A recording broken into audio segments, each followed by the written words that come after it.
Hi friends, మామిడికాయ తొక్కు పెట్టేసుకుందామా. కొలతల కోసం ఈ గిన్నె వాడుకున్నాము. సో దీనితో 4 గిన్నెల మామిడికాయ ముక్కలు అయ్యాయి. సో దానికోసము ఒక గిన్నె కారం పొడి, ముప్పావు ఉప్పు, పావంత ఆవపొడి, దాంట్లో సగం మెంతి పొడి. ఇది వచ్చేసి ఆయిల్ అంతా వేడి చేసుకొని దాంట్లో జీలకర్ర ఆవాలు వేసి ఎల్లిగడ్డ పేస్ట్ వేసి రెడీగా పెట్టాము. ఇప్పుడు చేసేద్దాం.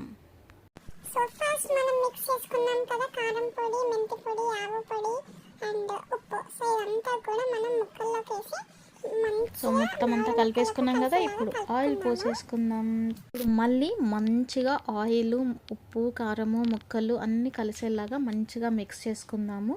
తర్వాత 3 days తర్వాత మళ్ళీ కలుపుకొని ఏవైనా తక్కువ ఉంటే అడ్జస్ట్ చేసుకోవచ్చు. 3 days తర్వాత టేస్ట్ చూద్దాం. నచ్చితే లైక్ చేయండి, షేర్ చేయండి, సబ్స్క్రైబ్ చేయండి.